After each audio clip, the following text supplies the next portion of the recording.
Welcome to GP's Pangeo Perspectives, your guide to global growth, where we explore opportunities and ideas that come with global team building, business expansion, and compliance for companies everywhere.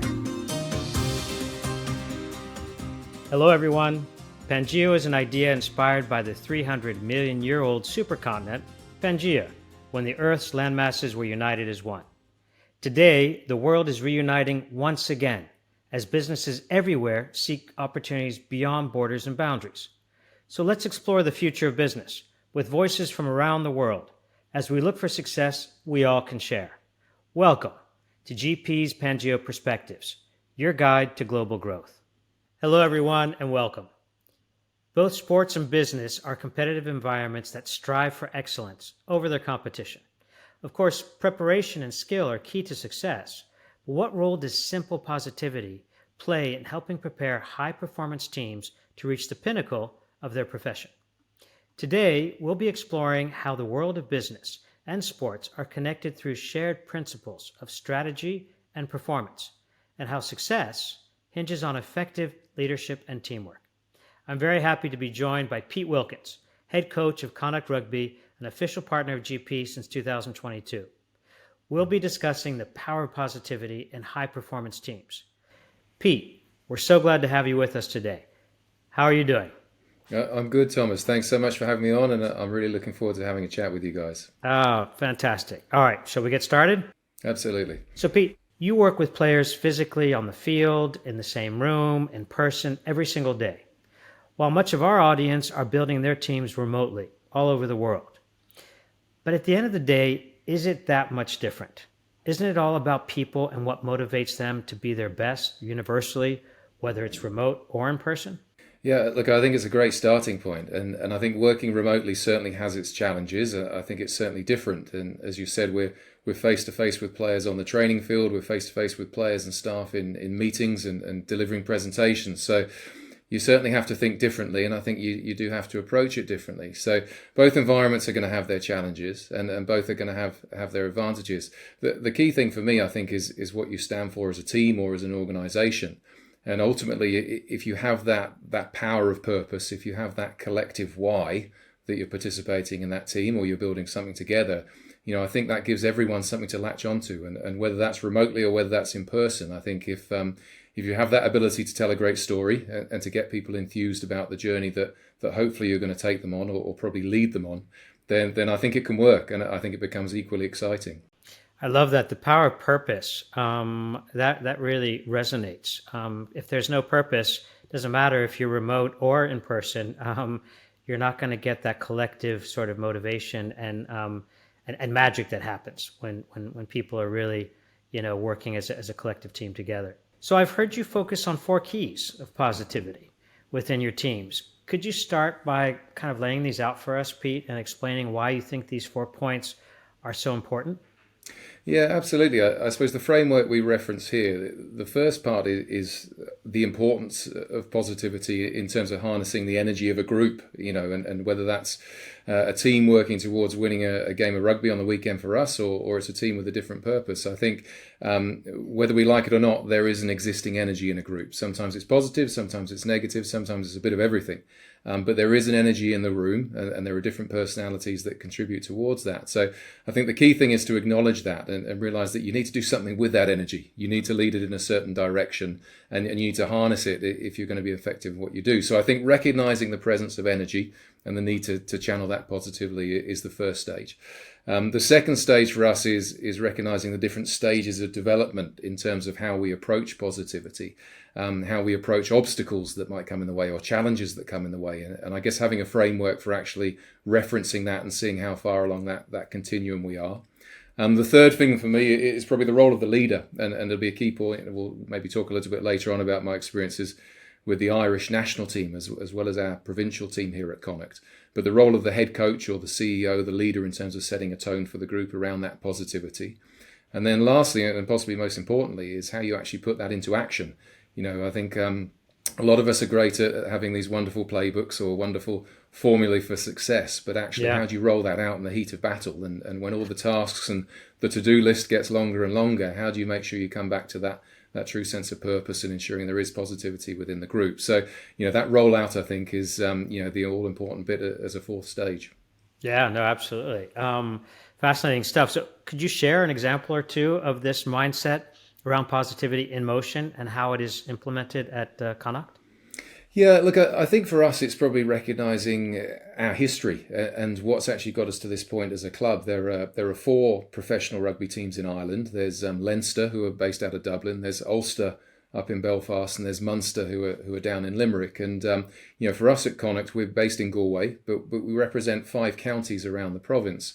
So we have a geographical spread in terms of who we're representing, and certainly the history of Connacht, we were very much the 4th province, or the poorer cousin of Irish rugby. There was a time where our national governing body, the Irish Rugby Football Union, there was a time where they talked about putting Connacht out of business, and it was a cost-saving measure at the time when rugby wasn't in such rude health, and there was a lot of talk about pooling the resources and going down to 3 teams. And the supporters of Connacht and the staff and the coaches of Connacht at the time, the players of Connacht, they travelled to Dublin to the headquarters of the RFU, and they brought petitions and they brought placards and they brought everything else with them, and they marched on the headquarters, and it was a peaceful protest, you'll be pleased to know, but they stood up for themselves and they said rugby in Connacht is too important to die, and it means too much to us, and the province survived, and it went from strength to strength, and our performances on the pitch have improved along with that. And I think for us,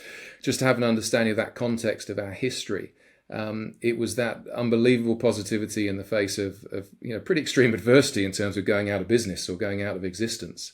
A club that had been around since the 1880s, was about to be gone for good. So I think understanding that sets us up to know that, look, if we can overcome that as a team, as an organisation, well, wins and losses and financial deficits and recruitment of players and recruitment of staff, all of that probably pales in comparison. So I suppose the positivity and the sense of possibility that came from that period as a club, it's something we'd reference a lot, and without maintaining the chip on our shoulder too long, it's something that we want to remain aware of as well. It's gotta mean more to the team once you get that decision reversed. When you go start playing again, it's got to be a tremendous sense of team satisfaction. They might be from Connacht, they're from the place, and they want to prove to the world that the west of Ireland can thrive, and that we can, I suppose, achieve our dreams without having to relocate to the big smoke or overseas. So there's a real strong sense of purpose in the individuals that come here, and as I said, that adds to that overall positivity and sense of collective purpose as well. So Pete, you mentioned that for any team, embracing obstacles is crucial for achieving growth, as they provide opportunities for learning, resilience, and personal development. And by viewing challenges as stepping stones rather than roadblocks, team members can cultivate a growth mindset and unlock their full potential. So positivity is easy when things are going our way, right?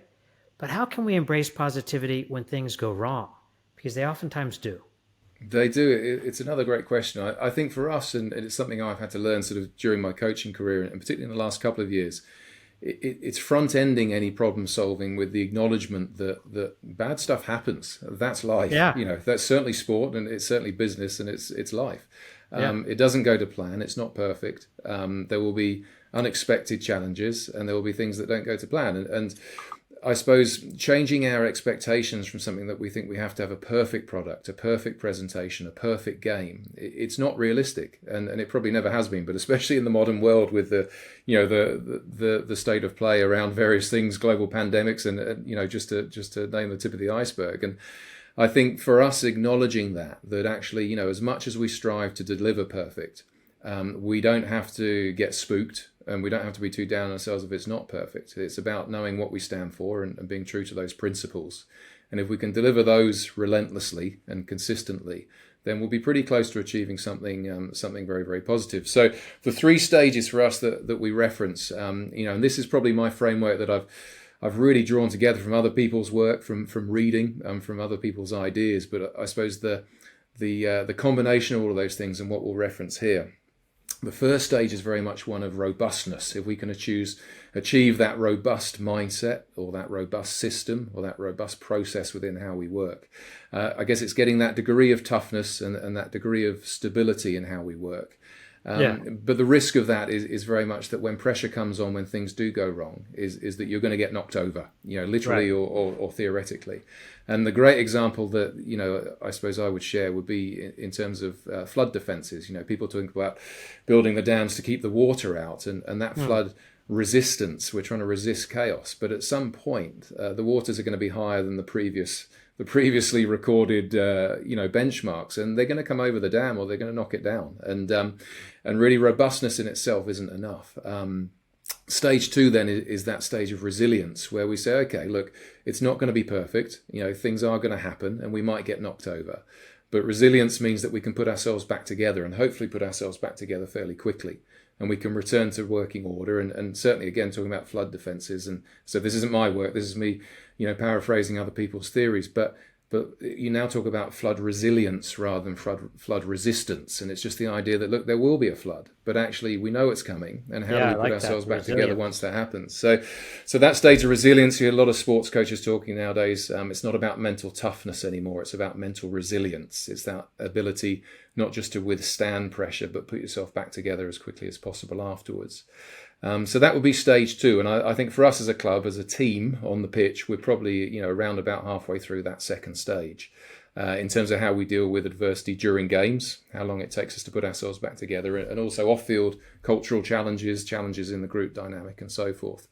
And then there's this third and final stage, and this would be the work of, I think he's described him as an economist philosopher, Nassim Nicholas Taleb, who actually wrote a book called Anti-Fragility, and other writings. Black Swan would be another famous book of his. But Taleb talked about this state of anti-fragility, and that's our third stage, where you're saying, look, we know that we need to be robust to withstand chaos and pressure, but we also know that we need to be resilient, because at some stage we're going to get knocked over and need to rebuild ourselves.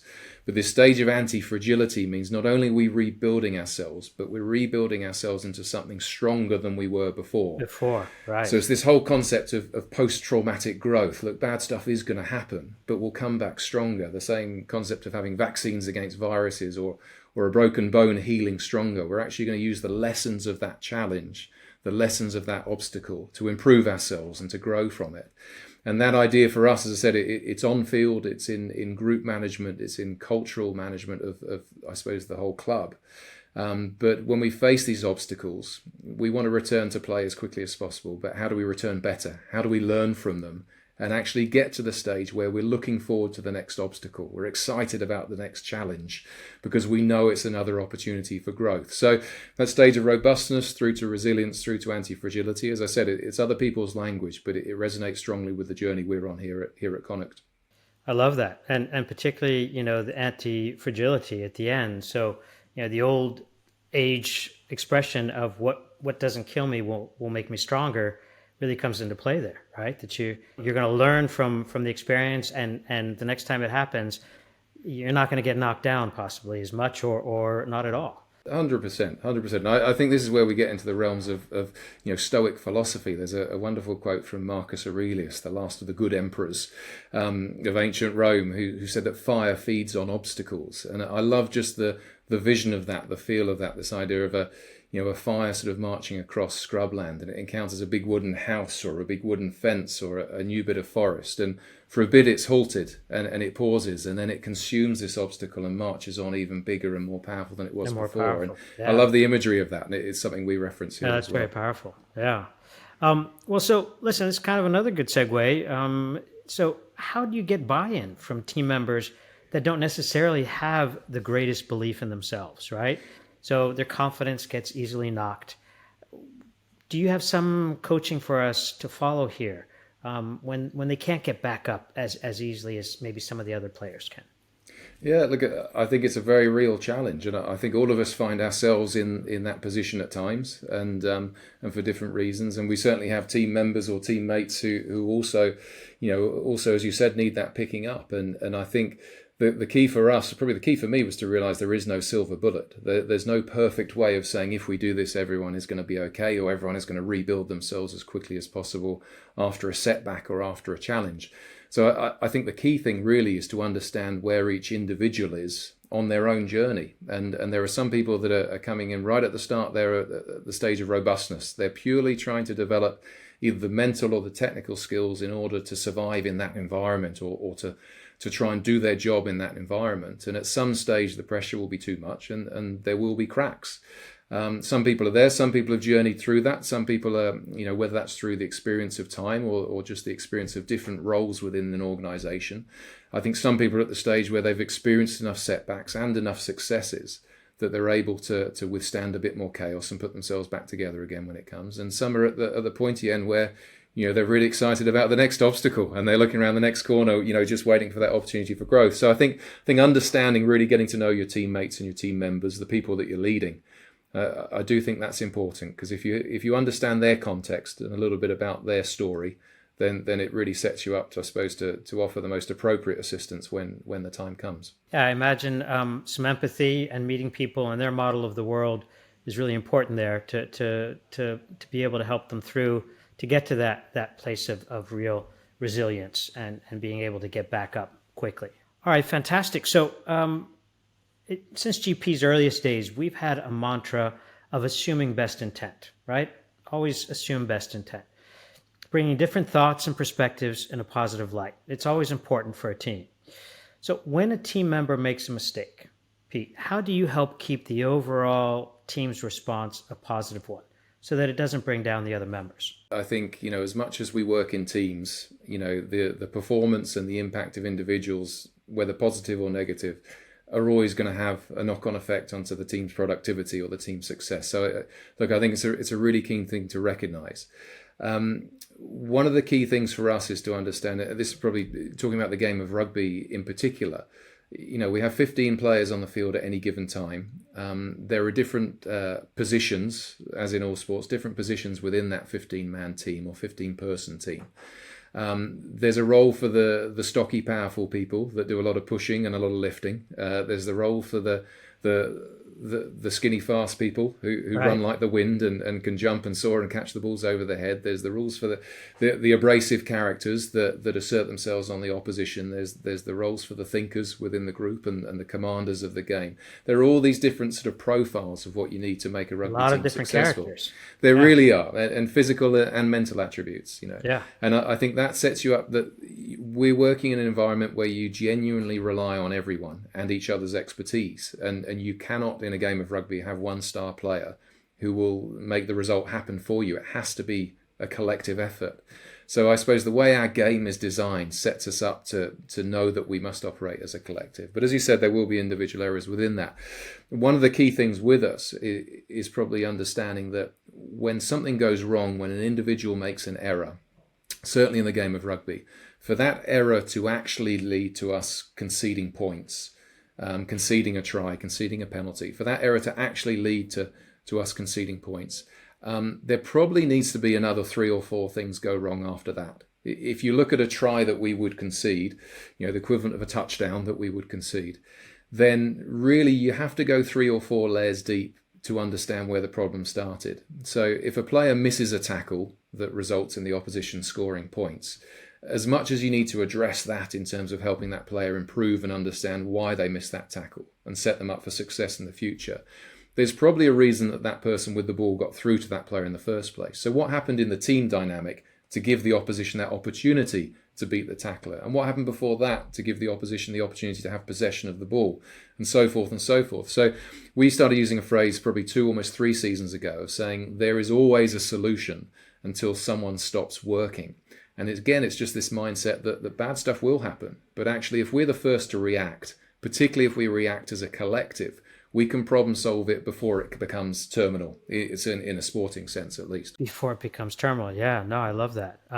It's really nipping it in the bud before it becomes a major issue. And you can pull yourselves back from the brink if you acknowledge it early on, right? Absolutely. And I think it's also understanding that the cause and effect within a group, that we're not relying on a player or a team member to have a perfect game, because again, that's not realistic. If everyone hit an 8 out of 10, we'd be in a really good spot. But you know what? Life is life. And some days someone's having a 3 out of 10 day. And the collective has to pull together to make sure that, that we can still advance on that journey and still get some success from it. It happens to the best of us. Yeah, absolutely. So Our company also has the philosophy of behind every hire is a human, right? This brings me to our next topic, which is the leader's example. So a head coach is a leader by definition, right? So, and at GP, we know that showing leadership is critical, essentially when the whole team is remote. So why do you think leadership is so crucial, Pete, to build truly high-performing teams? And whether it's face-to-face or laptop to laptop around the world, why is it so important? Why is it so crucial? Look, I think there are so many aspects of leadership that impact, obviously, team performance and the team dynamic. But one of the key things that, certainly for me in the last 12 months of my journey, is seeing the impact that a leader can have in terms of setting a tone for a room. And I suppose I mean literally in terms of a meeting room of players or a meeting room of team members, a staff meeting.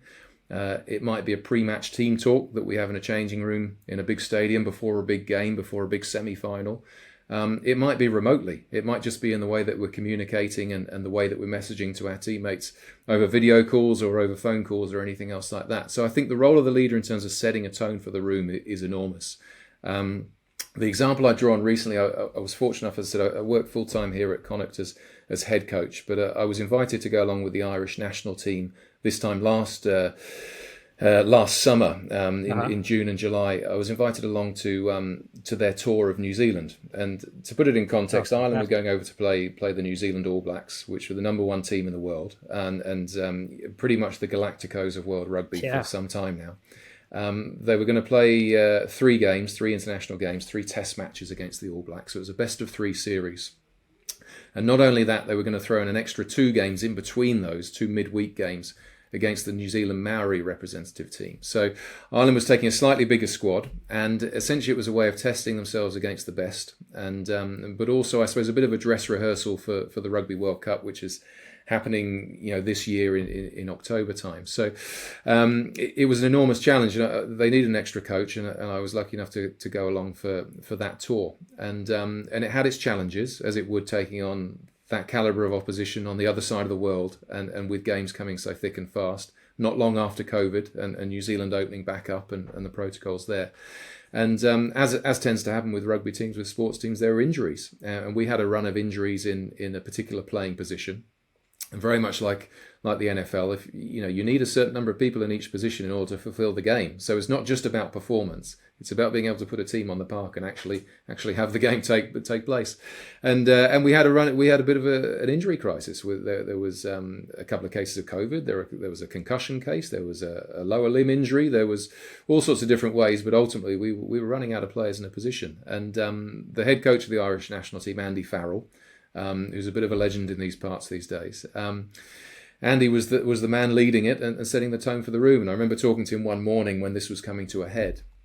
And I said, Andy, how are we looking around this position? Are we going to be okay?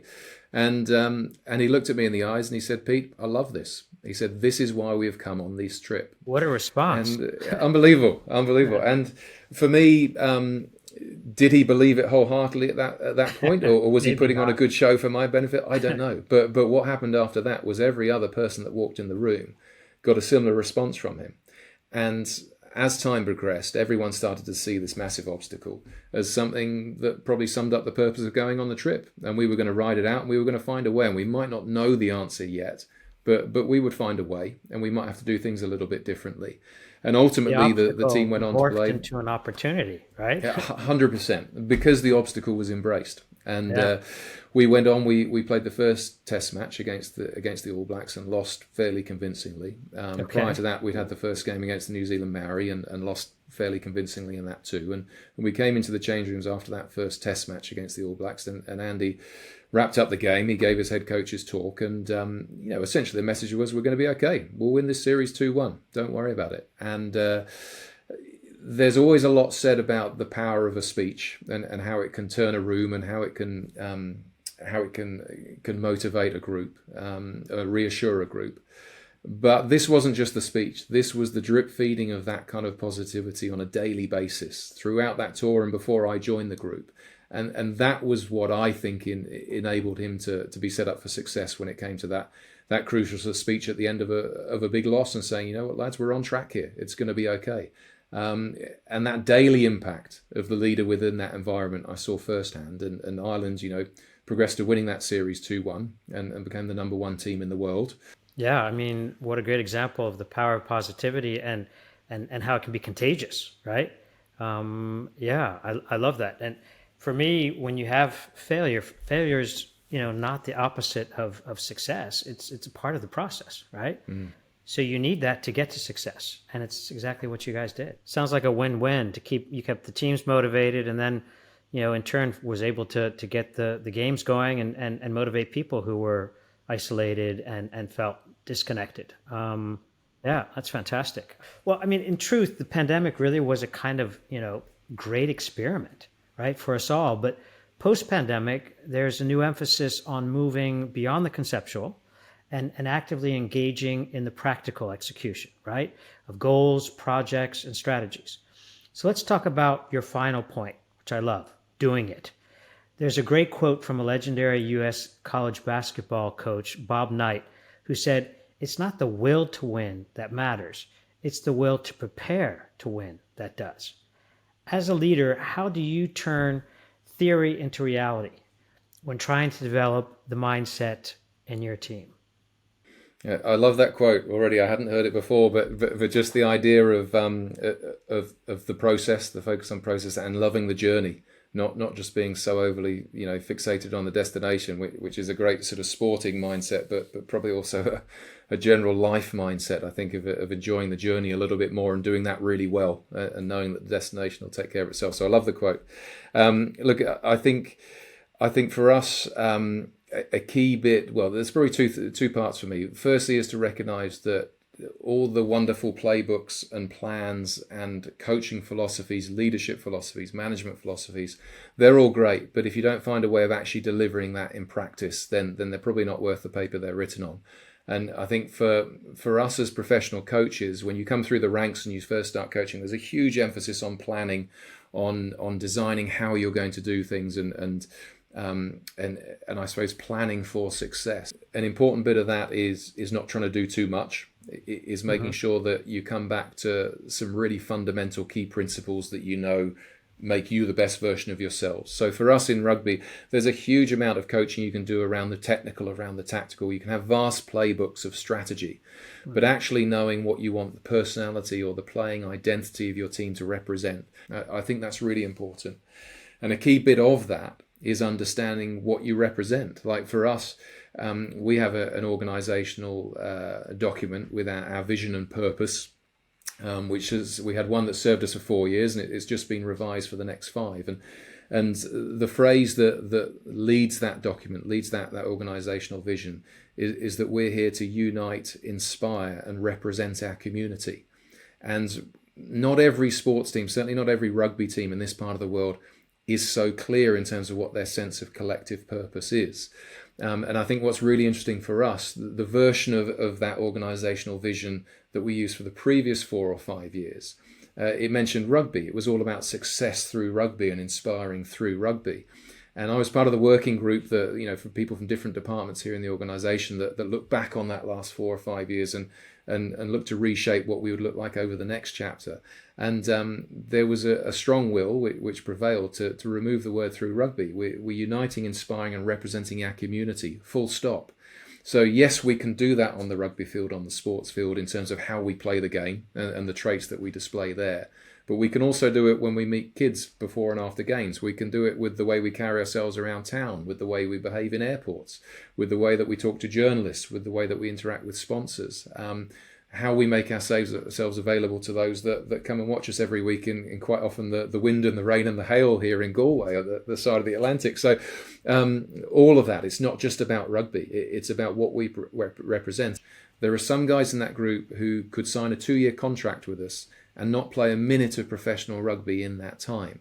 So if their sense of belonging and their sense of self-worth purely hinges on selection and getting minutes in the jersey in one of our games, that can evade them pretty drastically, and that can be very difficult, particularly for younger players, to process. So that sense of belonging and that sense of purpose that you get from the wider organizational vision is so important, I think, in terms of people being able to remain positive on that journey and feel like they're contributing to the wider cause, even if they're not the guy that plays on the weekend. It might not be the person that's the CEO in an organization, or the person that delivers the business pitch, or the person that's face to face with clients. But you can still do your bit to make the overall, collective vision come to life. And I think that's incredibly empowering and very important.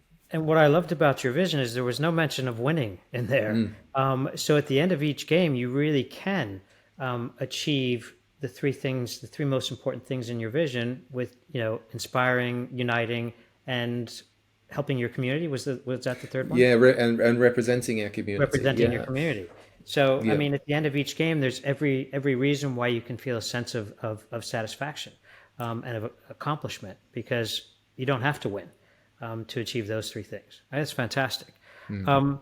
Listen, another question for you here. Sports journalists often refer to competitions with words like the war, the battle, right? And on the flip side, we often hear teams being referred to as family and, a tribe. So in other words, it seems like it's all about our human connections as a team that really count. I think that's part of the wonderful challenge of it. So those connections are incredibly important for us. In terms of the internal connections specifically, one of the biggest changes we've made in the last 12 months is to try and facilitate those connections on a smaller scale. So the typical Monday for a professional rugby team, if we played a game on a Saturday night, the players would generally spend Sunday, recovering body and mind. The coaches would spend Sunday looking at video footage and trying to work out what went well or what didn't go well and trying to find all the answers. And on a Monday morning, everyone comes in and you have 60 people sitting in a lecture hall or a team room. And one of the coaches, often the head coach, stands up down the front and says, "This is what happened in the game. These were the problems we faced. Here are the answers. Does anyone have any thoughts?"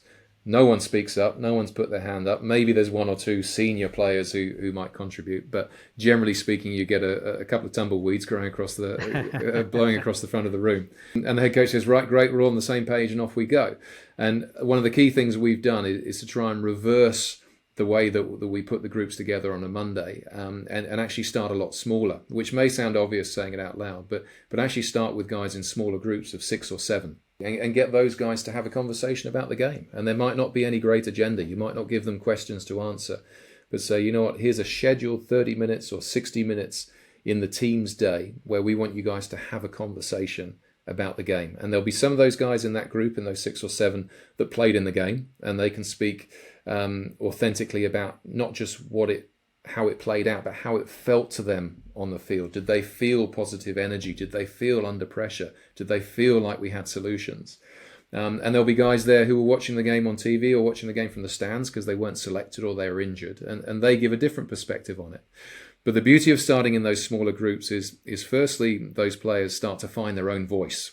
So at the end of the day, for any of us, if we're sitting in a room full of 60 people, and the boss down the front says, "Does anyone want to offer an opinion?"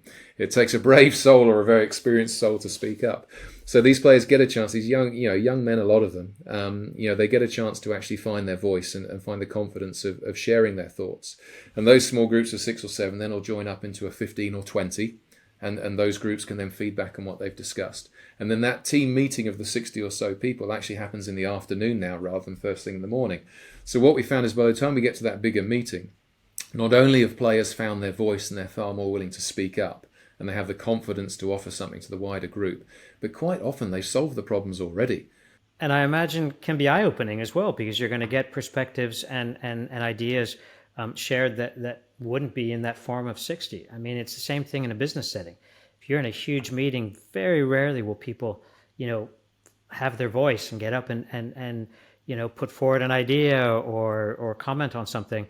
It really takes the smaller forums to generate that level of creativity and sharing and discussion that takes you to the next level. So that's fantastic.